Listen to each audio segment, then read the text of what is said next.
All right, welcome Warriors. We're excited to have you guys here tonight for our new mentorship call. We're super pumped that we've got Ali Newland here tonight. And just to tell you guys a little bit about Ali, she's originally from Georgia. She played at LSU, graduated in 2024, and she was an outfielder there. But also, I was reading today a catcher, so maybe we'll have to talk a little bit about splitting positions, which is kind of fun. I saw online that both of her parents played a bat sport. So her dad played baseball, her mom played softball, which is awesome, like a legacy player. She currently plays for the AUSL Cascade. So that's over in Portland, correct? That's where it is? Good. For some reason, I doubted myself for a second there. And she just had an amazing career, both in college as well as now in the pros. And we're so excited to have her come chat with us tonight. So welcome, Allie. Excited to be here. Thank you guys for having me. Excited to chat with you. Awesome. So why don't you go ahead and just give us a quick rundown, like who you are, what you're currently doing, where you come from, anything you want to share with the girls. Yeah. I think you covered a lot of it. I'm definitely a little bit of a legacy bat and ball girl. I joke all the time that I think my dad probably had me swinging a bat before I could walk. So been a long time coming for me, but definitely grew up in a bat and ball household. My brother also played baseball for a little while. He's a lacrosse player now, but honestly, we grew up doing everything. So I was a gymnast for a little while. I have played basketball. I played tennis. I played softball. And I think that was so good for me. I loved playing multiple sports. I played tennis until I graduated high school. And still, I think it'll probably be like my old lady sport. Whenever I'm retired and done playing softball, I think that's probably what I'll continue doing. But um, I played those two things all the way throughout high school, and I went to a very, very tiny little high school in Georgia. The town's called Bremen. And after I graduated from there, I went to school at LSU, like Kara mentioned, and absolutely just fell in love with Baton Rouge. I loved LSU. I loved playing in purple and gold, and I'm so thankful that that's the place that God had for me for sure. I can't say enough good things about getting to spend my career there, and I'm so thankful for it. And then after that, I've been playing professional softball since then. I got my college degree in broadcasting. So one of these days, I'm going to be working in Major League Baseball. I hope that was my first love. And so I got my degree in broadcasting, and I'm now getting my master's degree and playing professionally. So this will be my second year with AU. I'll be finishing my master's degree in April. And I work a couple of different jobs in the off season to keep myself on my toes, do a few different things. And then season starts here in about a month. So I'm really, really excited. Yeah. And will you move out to Oregon then for like the 3 months of the summer? And Yes. So we actually start the year in Florida. We'll do spring training in Florida. We all will go to Vero Beach. Some of you guys maybe have played at like down there by Disney. And so we'll be in Florida for spring training for about 2 weeks, and then everyone will head to their home cities. that's awesome. That's kind of fun that you guys get to all like come together. I bet that feels a little bit like a reunion party. It is. It's really nice to get to see everyone and then get to, we don't play for very long. So to get to meet with your teammates and anyone who's new, especially for, the pitchers and catchers to get to throw to each other and pitch to each other and do all of those things is awesome. And right now the coaches are changing year to year for the most part. And so to get to meet with your staff and get to know them and hopefully, become a team, quote unquote, before the year starts. That's awesome. So I got to pounce on something that you said a while ago, is that you played multiple sports, Mm-hmm. because I am a huge proponent of multi-sport athletes. I think it's so good for people to have played multiple sports. So you played gymnastics, basketball, and tennis. That's what you said. Mm-hmm. What do you think you learned in each one of those sports that helps you now in softball? Oh yeah. I tell people all the time I think that playing tennis made me a better softball player 100%. Just the quickness of it, and in tennis your first step has to be so good, but you guys know your first step in softball matters so much. So to have to even more be good at that because the court is so small. So if your first step is bad, then you're never getting that thing back over the net. I learned that very quickly. And then I think the other thing that tennis, and especially tennis and gymnastics, really taught me was just how to do it on my own. You don't have a team out there to pick you up if you're frustrated or to kind of pick up the slack for you. So I think I really had to learn how to be really mentally tough, because if I wasn't having a good day, then the game was going to go bad, or the tennis match was going to go bad, or I was going to fall off the beam, which is not fun for anyone. So I think those two sports in particular really showed me how to be really mentally tough and how to bounce back really quickly, because at the end of the day, it's on you. So if you hit a bad shot in tennis, 10 seconds later, you're hitting a shot again. You don't have, an inning and a half or 2 innings to kind of get yourself back together for another at bat. So those are really important, and I definitely think have made me better along the way. Yeah, it's so good. It's so good to get all the different experiences and to take all of the things, and it makes you a better softball player. It doesn't just take time away from your sports. Absolutely. It actually like makes you better at the sport that you've chosen to play. Did the softball swing not ruin your tennis swing? Because I took a tennis class thinking I could play it in my old age years as well, and my teacher just kept saying, "It's not a softball. Stop swinging it like it's a softball." I still have to tell my mom that it's not a bat. So she says to me all the time. But honestly, no. I think because I grew up playing both, I played both from a really young age. So to me, they're completely different swings. But to people who play tennis after, it's definitely really hard change. Yeah, that was the hardest part of it. But it is a sport that you can play for forever. I also saw that you're into pickleball. Oh, there's another sport that you can play deep into your geriatric years. So that's awesome. So your LSU experience, I'm glad to hear that it was so positive. I read that in your junior year, you were splitting time as a catcher and an outfielder, which is an unusual split. Mm-hmm. Usually that's not your second position if you're a catcher, and vice versa if you're an outfielder. So talk to me about that junior year. Like, what are you an outfielder? Is that like your first choice position, or is catcher your first choice position? Honestly, I've done both for my entire life. I think it's something people don't really know about me, because I did play so much outfield at LSU. I did that the majority of my career there, but I caught pretty much every day at practice. So it wasn't necessarily, we had a need my junior year. We had one girl who had graduated early, and we had another who was injured. And then our only other catcher was a freshman who just wasn't quite ready yet at the time.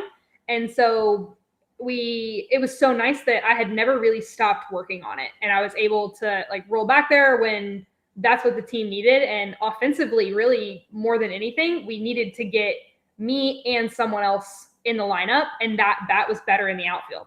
And so I would always tell people, like, don't be so caught up in being the shortstop or being the center fielder. Like, be an infielder, or be an outfielder and a catcher if that's really what you want to do. You can do anything you want, and I think it just gives you more opportunities to be on the field. And now that I'm playing professionally, I'm still doing both. And I still, honestly, I like to take a ground ball every now and again at second base, just in case, because you never know. But I loved it, and I think it both made me, they both made me a better hitter in different ways. I think that all of the pitches that I caught in the pen, and listening to the pitchers talk about how they wanted to attack different hitters, or listening to the pitching coach talk about pitch calling, like those things made me a better hitter and made me understand more of, okay, maybe this is the pitch that I'm going to get, or whatever it may be. And then same thing, having to play the outfield every day, it made me a way more athletic catcher. And being a catcher every day, like, it made my hands, like my glove work, so much better than your average outfielder. So I just never stopped doing both. And I think we try to put ourselves into a box too often and feel like, oh, I have to be one thing. But I definitely am. I'm playing professionally and still doing both. So I don't really plan on stopping anytime soon. That's awesome. And I think more and more you hear coaches talking about what they want to recruit are athletes. Like, that's what they want on their team, right? They want somebody who's just there to play, and not talking about like, oh, if I'm not shortstop, then I don't want to play on your team. Right. And just be like, I'm ready for whatever the team needs. Like that's a girl that you want on your team. If somebody who's able to do multiple positions like that.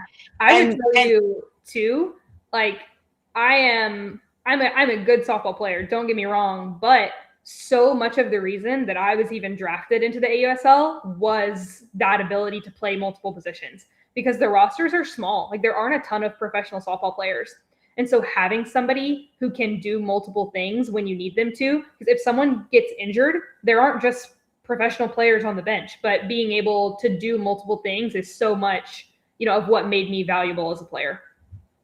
Yeah. And we talk a lot about in our program about having an identity that's outside of softball, right? That we're not just a softball player. We're so many other things and developing those other things. And I think you can even then stretch that into as a softball player, stop pinning your identity to your position. Stop Absolutely. saying, oh, I'm a pitcher or I'm just a shortstop or I'm just a first baseman. Whatever your position is, remember that you have a bigger identity as just a softball athlete as well. Absolutely. And that can really help you have that mindset as well. I also saw you got a really cool award at LSU that I don't know that I've ever seen before, but the SEC Volunteer of the Year. You were able to win that award, which I think I saw it was the first LSU player to ever win it. Is that right? I'm honestly, I may have been. It was my senior year as the Volunteer of the Year, and I made the SEC Community Service Team 3 times while I was at LSU, and then my senior year was the Volunteer of the Year, and that's awesome. It was really incredible, and is one of the things in my career that I'm honestly the most proud of.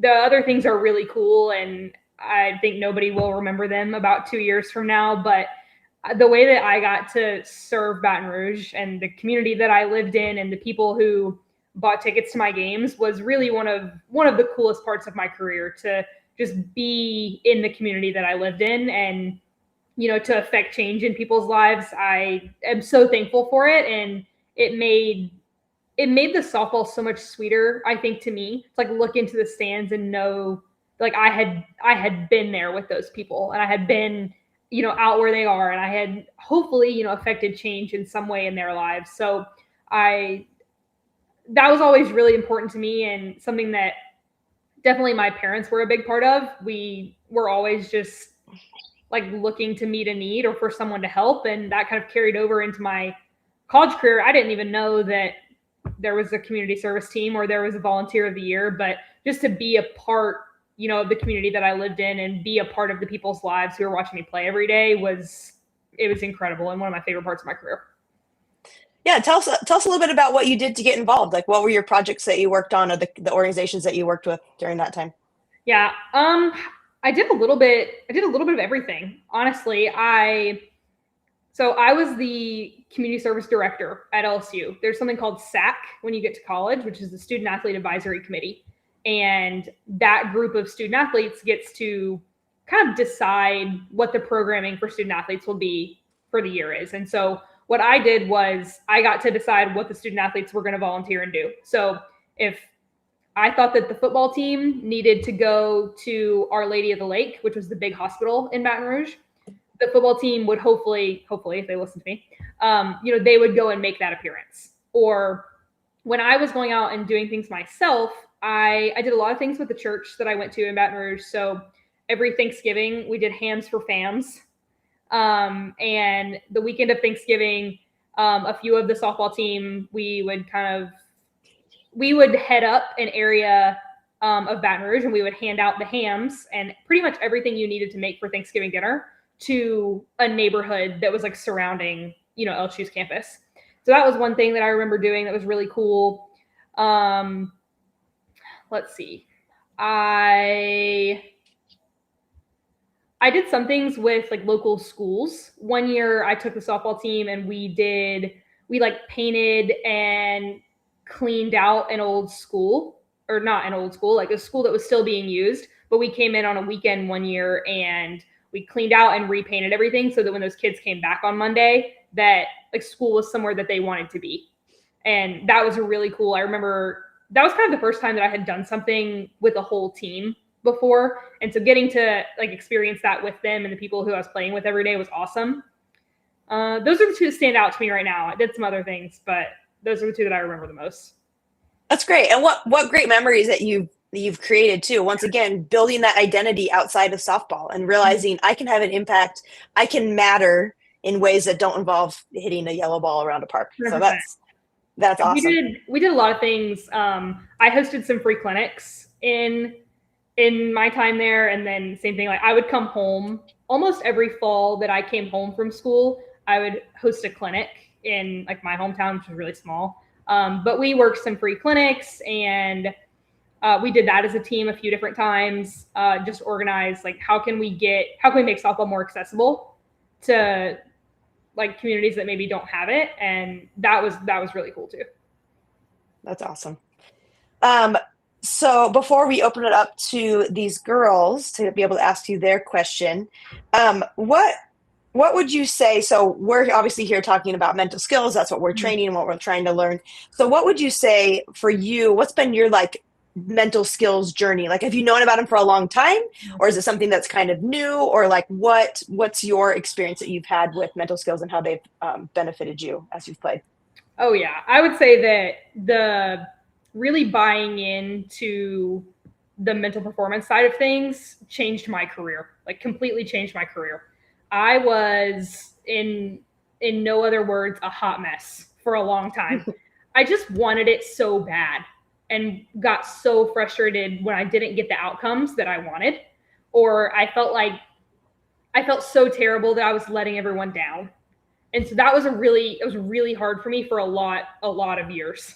And even into like my freshman year of college, I really struggled with just like, I'm working so hard and I want this so badly that like you're frustrated when you don't get the result. That's anything. And honestly, I was like that at school. And when I would fail a test, or I was like that in so many things, it just kind of clicked for me on the softball side for even into the rest of my life. Like this mental performance stuff that you guys are learning and that I'm still learning, as much as it's a softball skill, it's a life skill. And I really believe that. I use my breath work and my well, better, how, which we'll talk about here in a second. I use that in my regular life too, because half the time, it's not necessarily softball related. But we had a guy when I got to college, his name was Brian Kane. And that's who was our mental performance coach at LSU. I love Brian Kane. That's my man. And we started off by listening to his podcast every day. He does a mini podcast that he puts out every morning called the Mental Performance Daily. I still listen to it. But he does like a 3-minute mental performance lesson every morning. And as a team, we had to listen to that, and then we would talk about it at practice.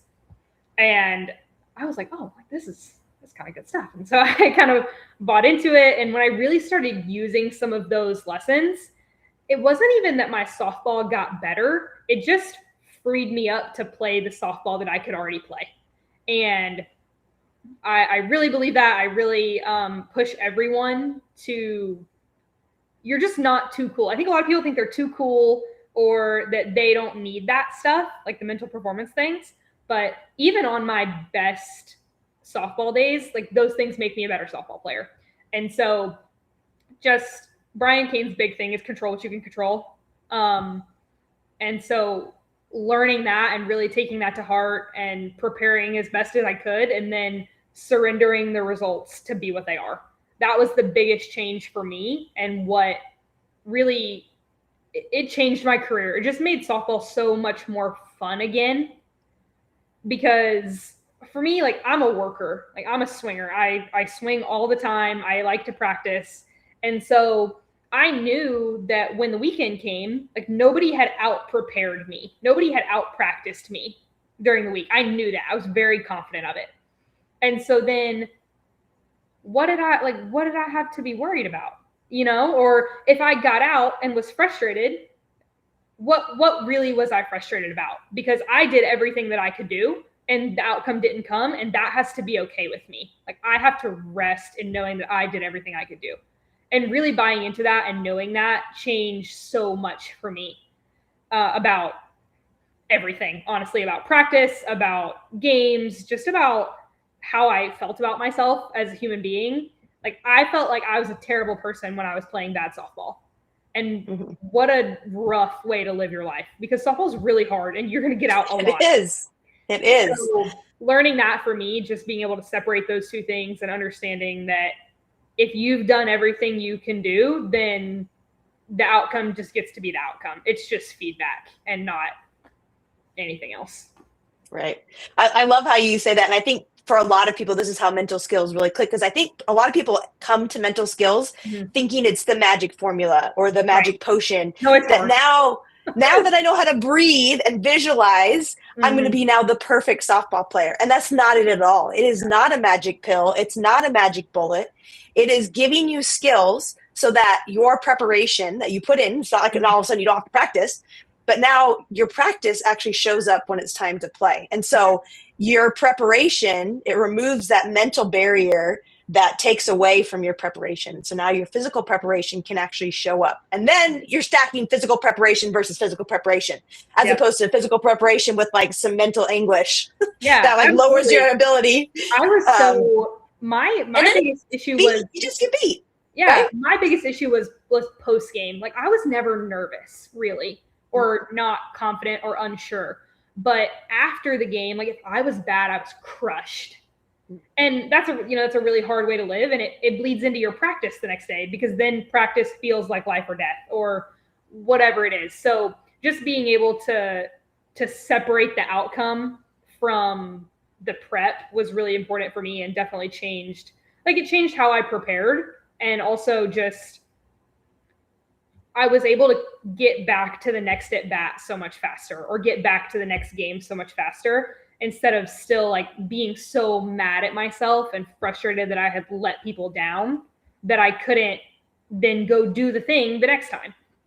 Right. Well, and it gives you the ability to be able to diagnose, what do I actually need to work on? Because if you're pitching just fine in practice, and then you go and you hit batters or walk people and you're not pitching the way you do in practice, like what do you change in practice? Like, because as soon as you walk back to practice, you're going to pitch like you pitch in practice. Right. And so it really gives you, if I know that I'm doing what I practiced, then if, okay, now my hands aren't going through like they should, or now I'm not like squaring up to the ball like I should, now I could take that back to practice and be like, I know that this is the physical thing I need to work on, because it had nothing to do with anything else except for these physical issues. Yep. And then we can diagnose. Yeah. And then we can diagnose and we can get better. As opposed to being like, well, as long as it's not raining, and as long as the ump hasn't made a bad call, and as long as my teammate didn't make an error, and as long as I don't strike out, I'll pitch well. Like, it just like takes away those other variables and allows it just to be physical. And it's such a powerful tool to have, powerful arsenal to have. We talk about a tool belt all the time. You teased, what did you say? You teased the three things that you do. I think it's like what we call wins, mistakes, betters. Yes. So we called it a well, better, how. So what did you do well? What can you do better? And how do we do it? And the how was so important for me, because I was really good at what did you do well? What did you need to do better? But not very good at getting to like, okay, like this is just information. And now I have to go back to work. So my sophomore year, like I told you guys, I was a hot mess. So whatever you think a hot mess is, I was worse. I was worse. So just so emotionally attached to the outcome, and it's not a good way to play. So my sophomore year, I would take an index card, like a 3x5 index card. I know you guys have index cards at school. And I would write down my well, better, how, and drop it off in my assistant coach's office after every game. So I don't even know, at the midway point through the season, I just was doing that in my head. So not only like I was accountable, like but I was holding myself accountable by turning that into her, that I actually had to think through, okay, I've taken the wins and the losses, and now I have to move on to how do we fix it? And so that held me accountable by actually physically writing that note card and turning it into her, to like, okay, I have to move on. But then also it gave someone else an opportunity to be like, you actually weren't as bad as you thought you were. Because a lot of times that's the case, or you weren't as good as you thought you were. That might be the case too. And that's fine. But it just gave someone else an opportunity to like pour into me, or understand that, oh, like Ali really feels like this is bad right now. Or I think this is how I fix it. And Coach Lindsay would be like, yeah, no, that's not what we're going to do. We're actually going to do this. So just, it kept me accountable to moving on from the result into how do we fix it. That's awesome. Yeah, we do the same thing with wins, mistakes, better. I like, because it's like taking your wins and your mistakes are in the past. You can't do anything about them. That's what happened. You're just acknowledging that they happened. And then your betters is what am I going to change? What am I going to do better next time I have the chance to do it? And so, and that's forward looking. It's future looking, which takes your power back. Once again, it's something you can control. I cannot control the good things I did or the bad things I did, but I can control how I approach my next opportunity. And so it's really taking that control back and allowing you to really step forward and be like, okay, next step, let's move forward. I love it. It's really great. All right, well, let's open up to you ladies. Feel free to unmute, or you can throw it in the chat. Go ahead and ask any questions you might have for Ali.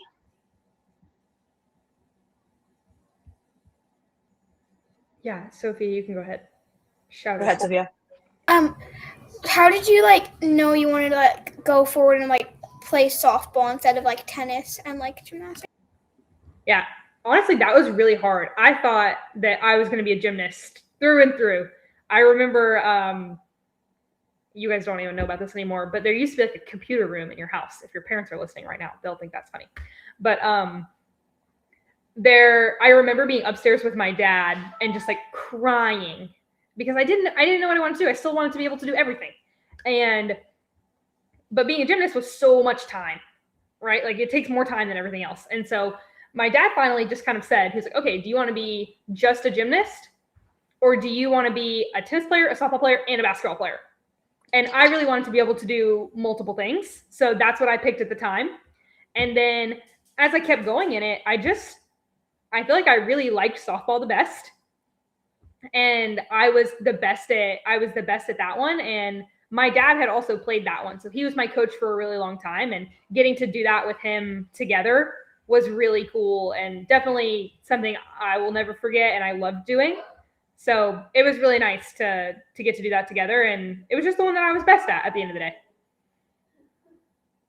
Good question, Sophia. All right, who else has a question? Ooh, your favorite hitting drill. Julie wants to know what's your favorite hitting drill. Ooh, my favorite hitting drill? I don't know if I have one favorite, but one thing that I definitely really like to do is hit, I call it a flamingo. So hit from one leg at a time. I'll start just on my back leg and have to really control my move forward. I think that if you don't have a good forward move, then you can't have a good swing, because if you don't get to the ground, it's when both your feet are on the ground, when your front foot lands after your step, I think if you don't land in a good spot, then you can't swing from a good spot. So practicing your stride and practicing how you land on your front foot is really, really important, because if that's not good, then it's really hard to take a good swing. And then I'm assuming with a T. Is that right? One leg with a T. Actually, this is gonna be really funny. Pitching machine? Hate the T. I'm anti-T. Okay. In every way, I hate the T. So I think there's definitely a place for it. So don't hear me say that. Don't throw away your T's. Don't let your parents. Don't tell your coach. Ali says I don't need a T. Yeah. You can tell them I don't like it, but yeah. So I'll share my Instagram with Kara. I post a ton of stuff where you don't have to use a T for anything. So I call it anything but the T. And that's awesome. I'm just anti-T. I don't like it. I think at some point, if you can hit all these balls off the tee, then we gotta start throwing it at you, because it doesn't make you better anymore, right? So I'll have to share my Instagram with her, but I call it anything but the tee, and I love it. But anything like that. And is that separate from your normal Instagram? No, it's a separate account. Okay. And all right. Well, I'll look it up and I'll drop it in the chat for everybody. Yeah. And then I also really like to hit angled toss. So instead of just having front toss or the machine from straight on where the pitcher normally is, I like to do it from different angles. So either coming across you or coming towards you, because it just makes you have really good space. So those are a couple of my favorites. Awesome. Sophia was asking about a mental performance coach. Does LSU have a mental performance coach? Yes. So we had a mental performance coach. His name is Brian Kane, and he's the mental performance coach for a lot of different schools, but we used him also. So I think the first school that he ever had was Florida State softball, maybe, but he works with a lot of other softball schools or programs around the country now. And we used him in a ton of places. We listened to his podcast all the time. He would usually come out to LSU once a year, and then we would meet with him by Zoom once a month. Yeah. Coach AB is good friends with Brian King, actually. Yeah, he's awesome. Yeah. Chloe's got a question. Go ahead, Chloe. Unmute.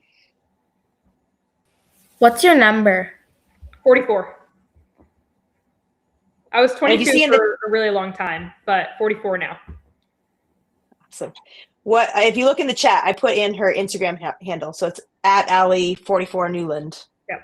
So that's her Instagram handle. If you guys want to follow it. I post a ton of hitting stuff on there. So if you're ever looking for things I like to do, or if you have a question for me, if you want to leave a comment on it, send me a DM. By all means, do it. Lily wants to know, what is the technique you use to calm down or ground yourself? Oh goodness. I think your breath is really important. There's a ton of things that we did as far as breath work went while I was in college. And so there are videos and podcasts of all different kinds of breath work, but I like to do something called like a box breath. So breathe in for 4, hold it for 4, out for 4, hold it for 4. And so they know box breathing. Yeah. They learned that one. Yes, that's a good one. I use that sometimes. And then I think just when it comes to like a softball perspective, we do something called like a routine and a release. We use that a lot. And so I think I am very, very consistent about my routine. That like is definitely like a skill of mine. And so my consistency in my routine keeps me in the moment really well. So I don't play like this. Like I'm not really a high and low kind of girl. I'm pretty level, but being consistent in my routine is definitely something that allows me to do that. Yep. Routines are important as well. Sophia, do you want to say it out loud, or should I read the 2 that you have in the chat? You're muted. Unmute yourself and go ahead and ask them. Well, I have different ones from the ones in the chat. I'll do the chat. You're just going to do the rapid fire questions. My favorite food. I think my favorite food and like the best food are 2 different things. I just love a cheeseburger. Like it's really hard to beat just like a really solid cheeseburger for me. But I also love stir fry. But I don't know that I would eat stir fry every day. But I feel like I could eat a cheeseburger like all the time. And then my pet peeves, like softball pet peeve or just general anything. I think my biggest pet peeve is when people are inconsiderate of others, so they don't think about others. And so I think that's something, especially as a teammate, like you guys can understand. Like if I don't, like I should just be aware of my teammates all the time. Like, do they need help carrying something, or could I bring a bucket to the field, or should I hold the door open for this person, or does someone else need a cup of water? Could I, like, just being aware of like, can you meet a need for somebody else? But I think when people like only think about themselves, or they don't look for somewhere to help, that's really frustrating for me.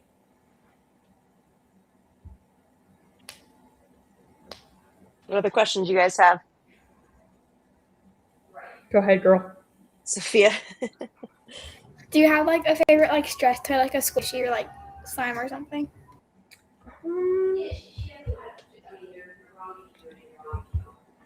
I don't think so. I do have I have a weighted like dinosaur, and I'm obsessed with it. I love it. I bring it like on travel trips and stuff like that. When I used to have a weighted blanket that I really liked, and so I couldn't like bring that whole huge weighted blanket on trips and things. So I got this dinosaur. I can't remember where it's from now. It's not like the ones that you see all the time from Target. It's not that one. But I don't remember where it's from right now, but it's a Triceratops. How big?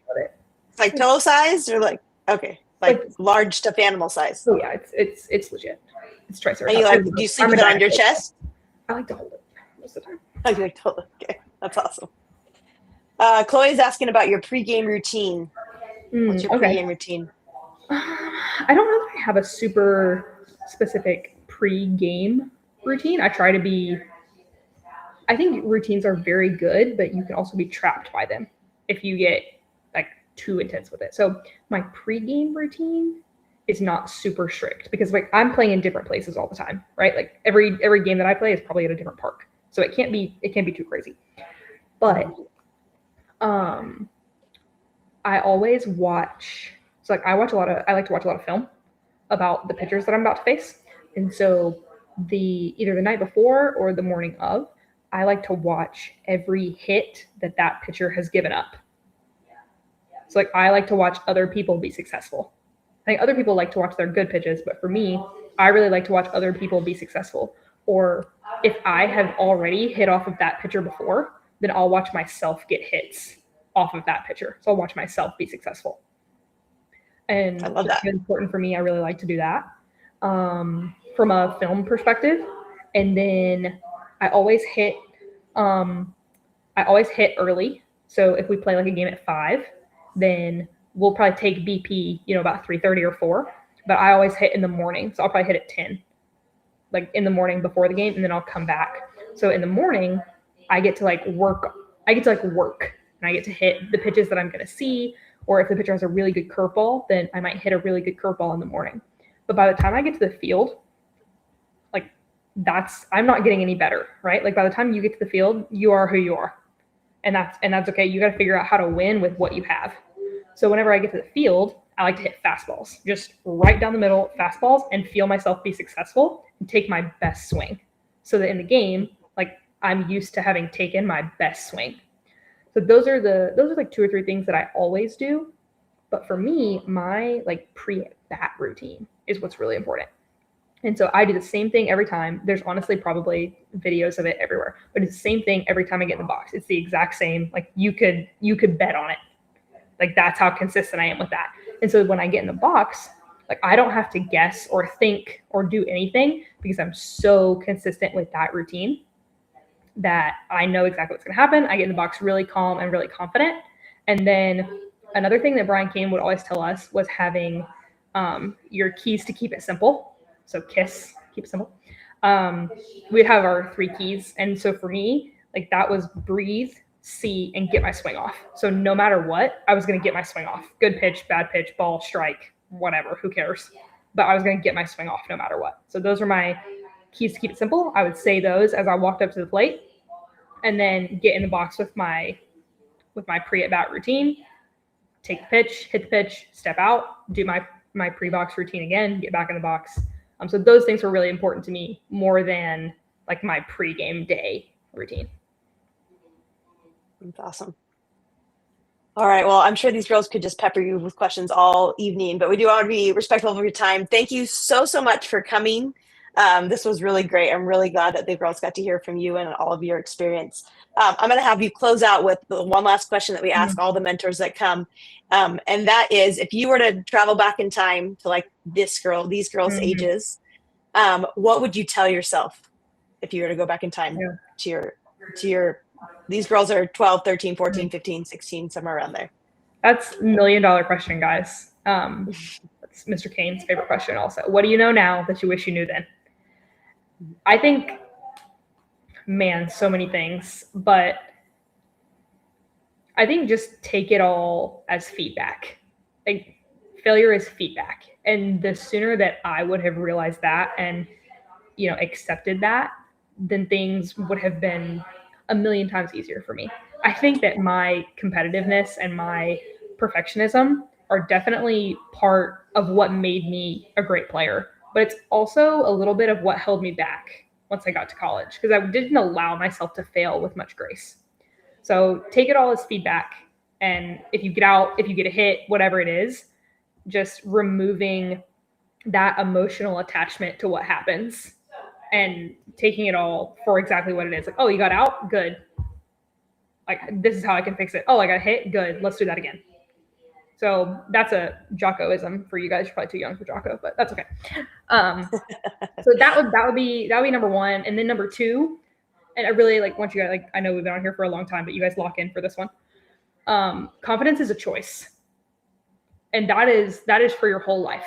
So softball, school, relationships, whatever it is, confidence is a choice. It's not a feeling. If you wait until you feel confident, you're going to be waiting for a really long time. But you get to choose to be confident whenever you want. And that comes from preparation. It comes from practice. It comes from knowing that you're being who you're supposed to be and doing what you're supposed to do. So that I think was a Brian Kaneism again, but I remember when he told us that, and it finally clicking to me like, oh, I get to be confident whenever I want because it's a choice. It's not a feeling. So what? You got out 10 times in a row. Like, if you did the work, then you have no reason to not choose to be confident in that moment. Or if you got a hit 10 times in a row, whatever, like you get to choose to be confident in that moment. So that was something that I still do to this day, but I have said to myself over and over and over for the last 5 years is confidence is a choice, regardless of what the outcomes say or what social media says or what your teammates say or what your coaches say. Confidence is a choice. So you get to be that whenever you want. That's awesome. Well, wise words from Ali. So thank you so much for coming. We really, really appreciate your time and glad that you could share all this wisdom with us. Yeah, absolutely. I'm so thankful for you guys. And seriously, I mean it earlier. Like, if you guys follow me on Instagram, like leave a question in my comments anytime you want. I'd love to like talk to you guys about hitting, or, you know, if you have mental game questions, like leave them in my comments. I really try to get back to everybody. So I'd love that. That's a great offer. You guys should take her up on it.